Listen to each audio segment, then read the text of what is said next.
when we got up there that we were going to start a feud with Buddy and the Mysterios, which was, going to be very exciting, which was going to lead to, I think, a couple pay-per-views, what we were told with that.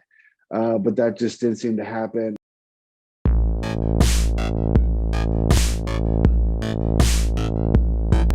Let's begin with what's been happening with you right now. I mean, it's a very strange time around the world. Obviously, stranger time in the WWE. So, I mean, since your release, how have you been holding up on a personal front and on a professional front as well? I've been doing very well. Thank you for asking. We've just been I've been getting ready as a family man to welcome my third child to the world here in the next 3 to 4 weeks. Yes, thank you. So I've been getting ready for that, staying busy with getting ready for my 90-day no compete cause to end here in the next 4 to 5 weeks. So I've been getting stuff ready. I got a video team, shot some stuff to kind of tell my story that I will release on my social media. I released kind of like a teaser type trailer last Thursday, and I've been just, kind of getting everything, working with designing people to come up with a logo, and just kind of once the 90 days is over, it's just kind of hit the ground running and just start working again and starting to get back out there and start make a name for myself as a Westin Blake, and just to start transitioning, from the WWE transition over to independent style / trying to work with other companies as well.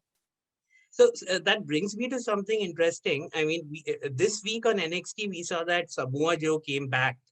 Is that something you would be interested in if they offered you something similar?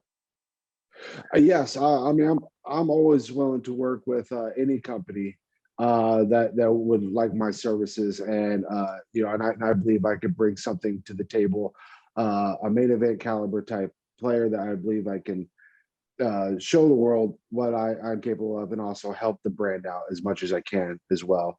Like I said, with if NXT were to give me a call back and the deal was right, and I like the circumstances of coming back, I would most certainly definitely go back to NXT. But that goes with any companies. That goes with Impact, AEW, New Japan, MLW, NWA, all those. There's so much wonderful talent out there that I would just can't wait to see what the future holds and see what's going to go on, so I can wrestle as much as talented people as there is out there. And it's very exciting for me. I'm very excited, very giddy at getting the opportunities coming forward. Obviously, you are one of the more talented people on the roster who didn't get to live up to his potential, in my honest opinion. Are there people you see outside of WWE that you think that would be great opponents for you? Yeah, you have. There's just so much more talent that I would love to work with outside of WWE. AEW has a great roster of very talented people that I would love to work with.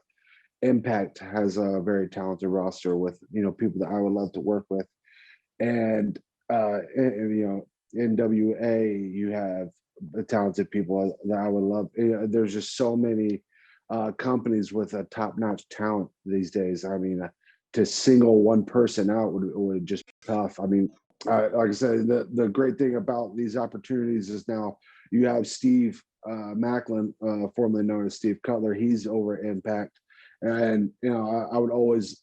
That's another thing that I would just love to do. I think me and him have a lot of unfinished business of still being a tag team together. Buddy Murphy is also another name that just, sadly, very talented, that got released, recently. And I mean, the opportunities of working back with Buddy would be a lot of fun. And working singles has always been something that I've always wanted to do as well. But something about tag team wrestling and is always drawn near and dear to my heart. I don't know. When I was watching it as a young kid, 2 to 3 years old, tag team wrestling was always just very exciting to me. It was always very action packed, and just anything could happen.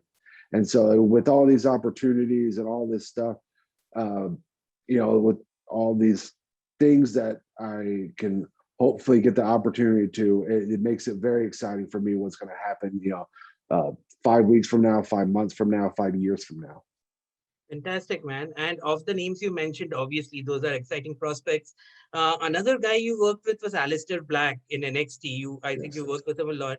Were you surprised to see him in the second round of releases, so to speak?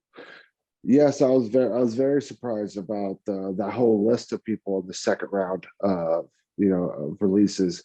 Aleister Black, I mean, just what a talent. I was very fortunate enough when he first got with NXT that I got to wrestle him on live events and stuff like that. And it was just very cool because he came in with his own niche, and it's just very cool to see, how his style can work with my style and how we can blend that up together.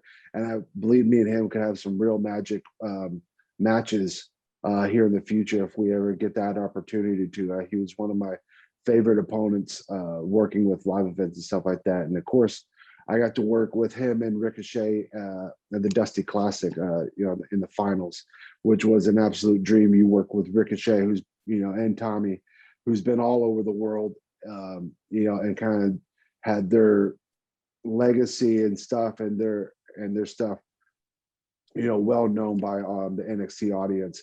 And so that was just a great weather of the storms where you had these two incredible talents, and then you had Steve and myself who are trying to make a name for myself. And I think that match right there really elevated Steve and myself to in the eyes of the audience, like, okay, these guys can hang with Aleister Black and Ricochet, and it was just very fun.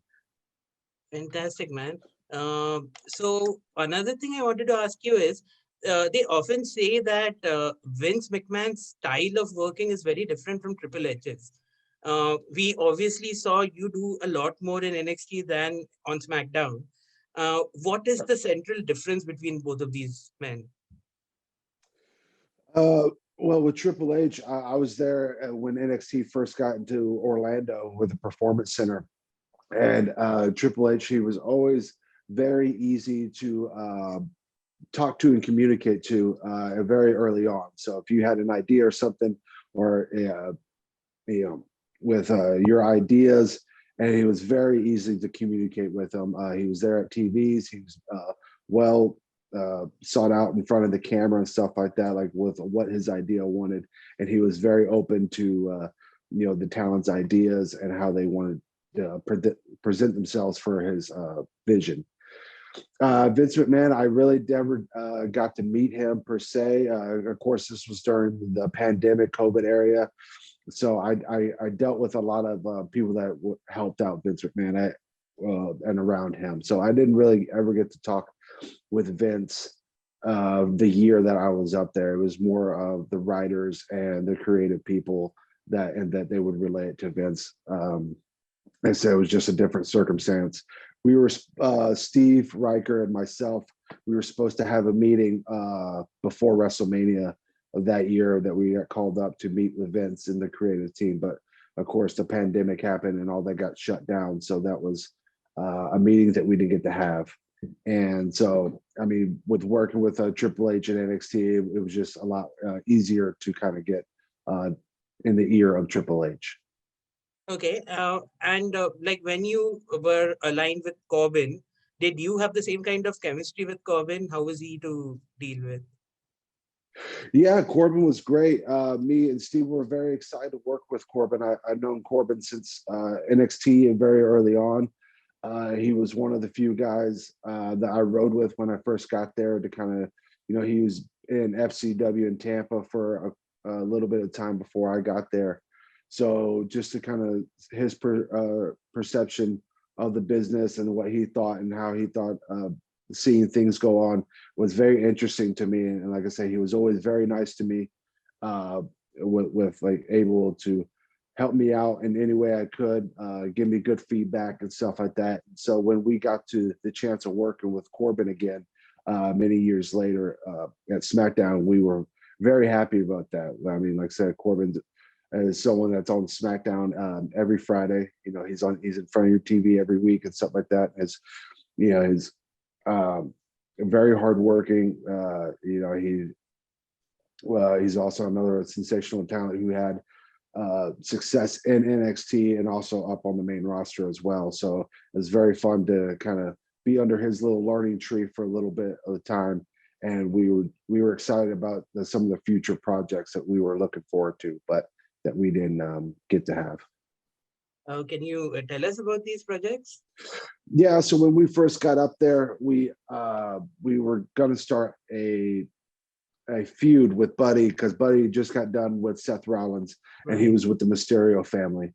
So we first were, when we got up there, that we were going to start a feud with Buddy and the Mysterios, which was going to be very exciting, which was going to lead to I think a couple pay-per-views. What we were told with that, but that just didn't seem to happen. Towards the end of the year, the Mysterios went away for a little bit. I think one of their family members may have gotten COVID, so they were gone for about 2 or 3 weeks.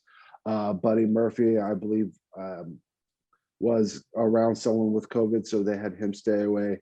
And so the storyline kind of kept changing and shifting. And then ultimately Steve caught COVID as well.